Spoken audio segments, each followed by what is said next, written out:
नमस्कार, अपना हिमाचल देख रहे हैं आप। आपके साथ मैं हूं खुशबू पांडे। तो चलिए रुक करते हैं खबरों की ओर।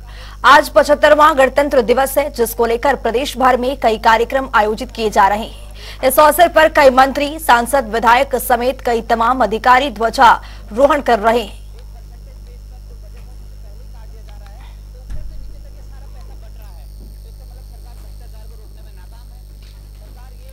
तो ये 5 तस्वीर आपके सामने है। किन्नौर, चंबा, हमीरपुर, मंडी।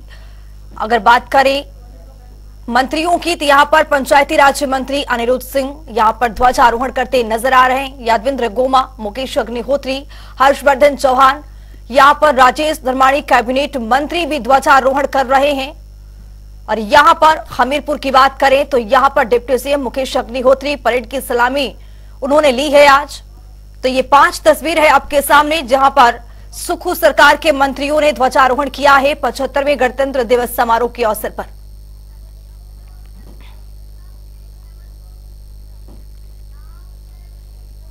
शिमला के रिज मैदान में गणतंत्र दिवस समारोह का आयोजन किया गया। इस दौरान राज्यपाल शिव प्रताप शुक्ल ने झंडा फहराया है। वहीं इस मौके पर मुख्यमंत्री सुखविंदर सिंह सुक्खू और नेता प्रतिपक्ष भी मौजूद रहे। रिज पर भारतीय सेना, हिमाचल पुलिस, हिमाचल होमगार्ड के साथ साथ एनसीसी कैडेट्स की ओर से शानदार परेड निकाली जा रही है। इसके बाद विभिन्न विभागों की आकर्षक झांकियां भी यहां पर निकाली गई हैं। साथ ही सांस्कृतिक और रंगारंग कार्यक्रम की यहां पर प्रस्तुत भी किया गया है।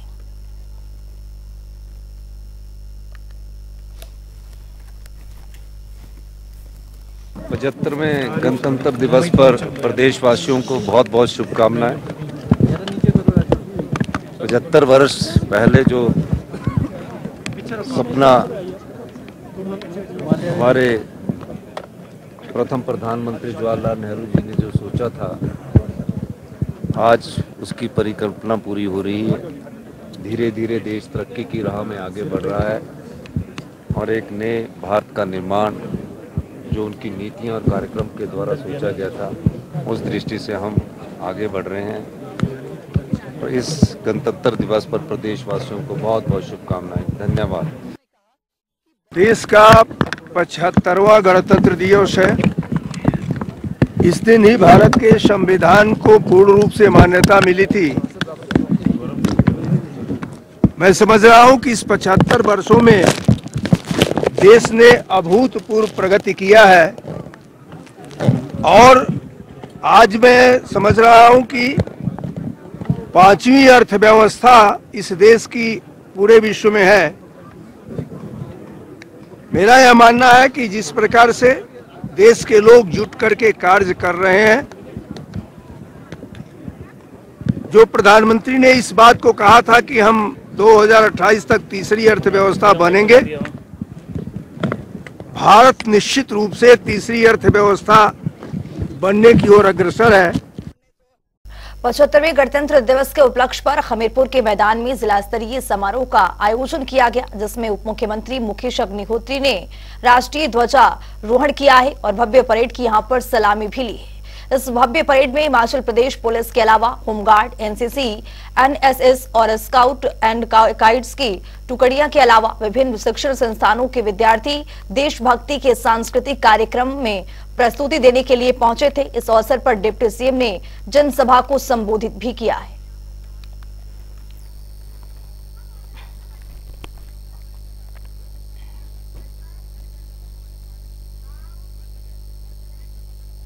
तो एक बड़ी जानकारी आ रही है, उससे भी आपको अपडेट करवाएंगे। ये बड़ी जानकारी सामने आ रही है, बड़ा अपडेट आपके सामने। देश भर में गणतंत्र दिवस समारोह मनाया जा रहा है, तो वहीं दूसरी तरफ किसानों ने सरकार के खिलाफ यहां पर मोर्चा खोल दिया है। ये बड़ी जानकारी, बड़ा अपडेट।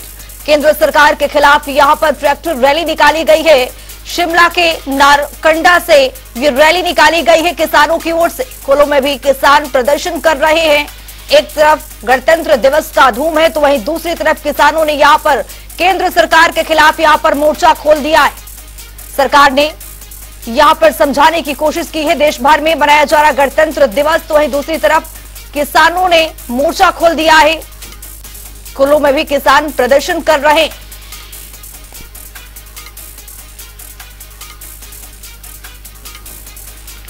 तो हमारे साथ हमारे सहयोगी शिमला से रॉबिन शर्मा जुड़ चुके हैं। रॉबिन, यहाँ पर जिस तरह से गणतंत्र दिवस के आज लोग सराबोर है पूरे देश भर में, तो आज यहाँ पर जो किसान हैं वो केंद्र के सरकार के खिलाफ यहाँ पर उन्होंने मोर्चा खोल दिया है। क्या कुछ कहना है किसानों का, वो क्या कहना चाह रहे हैं? जी बिल्कुल, देखिए खुशबू, आज वही मौका है जिस रोज भारत ने अपना संविधान अपनाया और हम गणतंत्र बने। लेकिन जो ये प्रोटेस्ट है, मैं आपको याद दिलाना चाहूंगा 2021 का वो समय जब हमने देखा कि दिल्ली में एक बड़ा प्रदर्शन किसानों की ओर से किया गया। उसी जो पूरा आंदोलन हुआ था, उसी की जो कड़ी में ये अगला आंदोलन आज हो रहा है। और देश भर में जो है ट्रैक्टर रैलियां जो है वो संयुक्त किसान मंच की ओर से निकाली जा रही है। तो संयुक्त किसान जो मंच है, इसमें तमाम जितने भी देश भर के अलग अलग किसान संगठन है वो मिलकर जो है प्रोटेस्ट कर रहे हैं।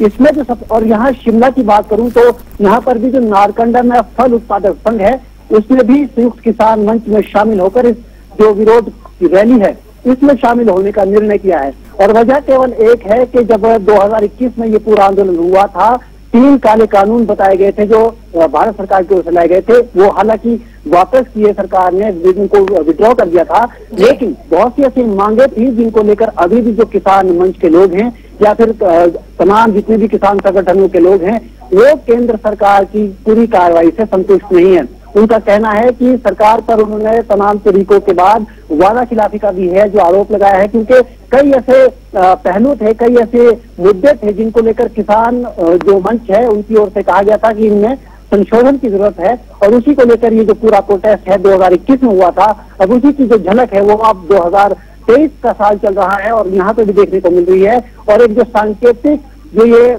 विरोध रैली है ये निकाली जा रही है देश भर में भी, और उसी का असर हिमाचल प्रदेश में भी देखने को मिल रहा है। जी रॉबिन, आज गणतंत्र दिवस है और इसके पीछे किसानों के यहाँ पर रैली प्रदर्शन देखा जा रहा है। इसके पीछे क्या कुछ संदेश और किस तरह की पहलू से आप देखना चाहेंगे इसको?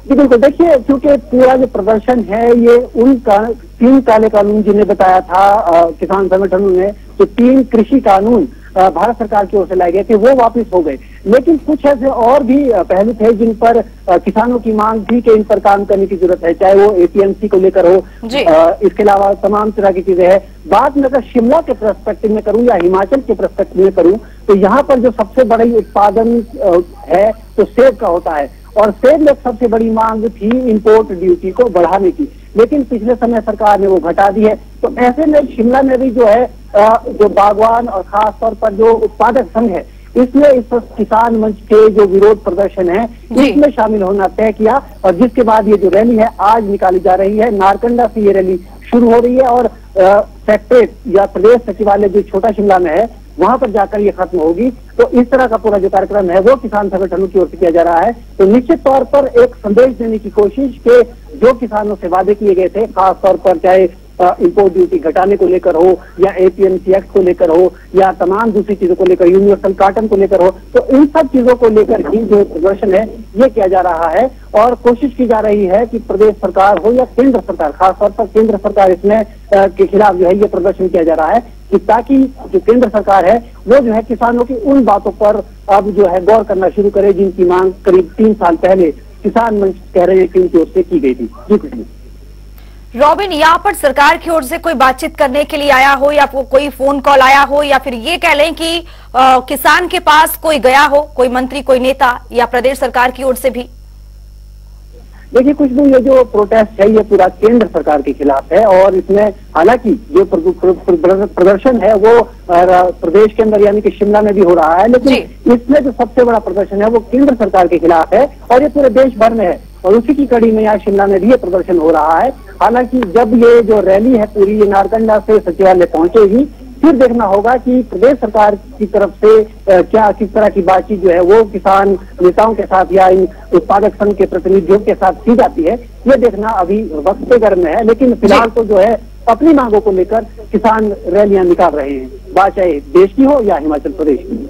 बहुत शुक्रिया रॉबिन शर्मा तमाम जानकारी साझा करने के लिए। तो आज किसान धरने पर बैठे हुए हैं लगातार। यहाँ पर आज पूरा प्रदेश गणतंत्र दिवस समारोह को यहाँ पर मना रहा है, तो वहीं दूसरी तरफ हिमाचल में किसान धरने प्रदर्शन पर यहाँ पर धरना पर बैठे हुए हैं। तो चलिए रुक करते हैं अगली खबर की ओर।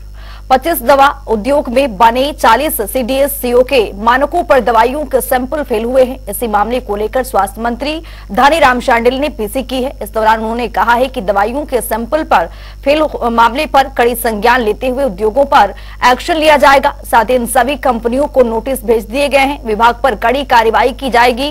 उन्होंने कहा है कि वहीं एनपीए को लेकर प्रदेश के सरकारी चिकित्सालय में डॉक्टरों के चल रहे विरोध पर स्वास्थ्य मंत्री धनीराम शांडिल ने अपनी प्रतिक्रिया देते हुए कहा है कि चिकित्सकों को दिए जाने वाले एनपीओ को बंद नहीं किया गया है। इस पर महज कुछ समय की रोक लगाई गई है।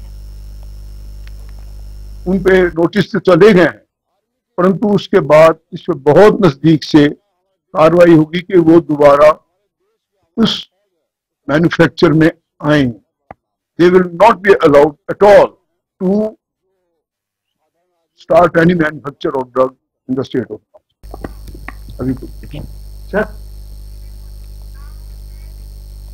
27 जनवरी को मुख्यमंत्री सुखविंदर सिंह सुक्खू ऊना के गगरेट विधानसभा के दौरे पर रहेंगे। इस दौरान मुख्यमंत्री सरकार गांव के द्वार कार्यक्रम की शुरुआत करेंगे, जिसको लेकर स्थानीय लोगों में काफी जोश और उत्साह देखने को मिल रहा है। इसी को लेकर हमारे संवाददाता ने ऊना के विधायक चैतन्य शर्मा से खास बातचीत की है, सुनिए। गगरेट विधानसभा क्षेत्र के युवा एवं तेज तर्रार विधायक चैतन्य शर्मा, इनसे जानने का प्रयास करते हैं कि किस प्रकार का ये दौरा रहने वाला है और क्या सौगात गगरेट की जनता को। चैतन्य जी, स्वागत है आपका। बहुत बहुत धन्यवाद पंकज जी। चैतन्य जी, मुख्यमंत्री एक बार फिर आ रहे हैं जिला में और गगरेट में पहली बार। जी। क्या रहने वाला है, किस प्रकार का दौरा रहेगा? जी, जाहिर सी बात है, माननीय मुख्यमंत्री जी का जो है हमारे क्षेत्र का, हमारे गगरेट विधानसभा क्षेत्र का पहला दौरा है। तो पिछले 1 ईयर में जो हमने अपने अभूतपूर्व ढांचों को विकसित करने के लिए, और जैसा कि आप जानते हैं कि हमारी क्षेत्र में जो खुद की मेरी निजी सोच के अंतर्गत भी कांग्रेस पार्टी की भी अगर हम बात करते हैं, चाहे वो शिक्षा संबंधित हो, रोजगार संबंधित हो, चिकित्सा सेवाओं संबंधित हो, जो हमने एजुकेशन, हेल्थ और एम्प्लॉयमेंट की जो हम 3 बात मुख्य तौर पे करते हैं, इसी संबंधित जो है बहुत सारी राउंड्स ऑफ डिस्कशंस माननीय मुख्यमंत्री जी से बहुत सारी चीज़ों के ऊपर विचार विमर्श भी करा गया है। बहुत निर्णायक कदम जो हैं पिछले कुछ महीनों में उठाए गए हैं, जिनका जो है अब हमें स्वरूप देखने होने जा रही है सरकार आपके द्वार, तो उसका भी शुरुआत जो है इसी मंच से जो है प्रदेश के मुख्यमंत्री करेंगे। कैमरा पर्सन ज्योति सियाल के साथ ऊना से पंकज कतना की जनता टीवी के लिए रिपोर्ट। हिमाचल प्रदेश के लाहौल स्पीति में अब मशालों के उत्सव हराड़ का आगाज हो गया है। लाहौल घाटी में देर रात हलरा उत्सव मनाया गया है। वहीं लाहौल के अन्य इलाकों में भी अलग अलग तिथियों में हलरा उत्सव मनाया जाएगा। लाहौल स्पीति में नए साल के रूप में स्थानीय लोग इस उत्सव मनाने के लिए यहाँ पर जुटे हुए हैं और लकड़ी की बड़ी बड़ी मशालें भी जलाई जा रही हैं और अपने इष्ट देवता को भी यहाँ पर पूजा अर्चना की गई है। लाहौल घाटी में हलरा उत्सव एक प्रमुख त्योहार है।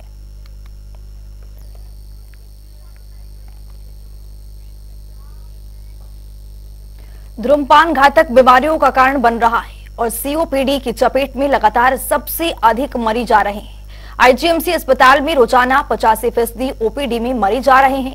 वहीं सीओपीडी से संबंधित 10 मौतों से 8 के लिए धूम्रपान जिम्मेदार है। आईजीएमसी अस्पताल के एचओडी चेस्ट डॉक्टर मलय सरकार ने बताया है कि ओपीडी आमतौर पर सिगरेट पीने के कारण होता है। हालांकि लंबे समय तक फेफड़े में जलन पैदा करने वाले अन्य कारकों जैसे धूम्रपान के धुएं के संपर्क में रहना भी सीओपीडी को बढ़ावा देता है। पेशेंट जो आईजीएमसी में आते हैं, एग्जैक्ट डाटा तो हमने अभी नहीं दे पाएंगे, बट बहुत पेशेंट आते हैं। मैक्सिमम ओपीडी में जो एक दिन में जो पेशेंट होते हैं उसमें रेस्पिरेटरी रिलेटेड पेशेंट सबसे ज्यादा होते हैं और उसमें जो एज 40 इयर्स की ऊपर वाले होते हैं उसमें सीओपीडी बहुत ही कॉमन है। हमें ओपीडी में पर डे 10 से 20 तो सीओपीडी पेशेंट मिलते ही हैं। तो एस्थमा पेशेंट भी हमें बहुत मिलते, ट्यूबरक्लोसिस भी बहुत मिलते। हम स्मोकिंग में जो बात कर रहे हैं सिर्फ सीओपीडी ना छोड़ के भी बहुत सारी कंडीशन होते हैं। टीबी एक इम्पॉर्टेंट कंडीशन है हमारे देश में, टीबी स्मोकिंग से रिलेटेड है। तो बहुत सारी बीमारी हमें मिलते ही रहते डेली। हम क्या करते इसमें, हम सिर्फ ट्रीटमेंट पार्ट में इंपॉर्टेंस नहीं देना चाहिए अकेला, इसमें प्रिवेंटिव पार्ट भी इक्वली इंपॉर्टेंट है। जो पेशेंट की हेल्दी लाइफस्टाइल है, हमें उसमें एम्फेसाइज करना चाहिए। स्मोकिंग छोड़ने के लिए आईजीएमसी में स्मोकिंग सिजेशन क्लिनिक है, डी एडिक्शन क्लिनिक है।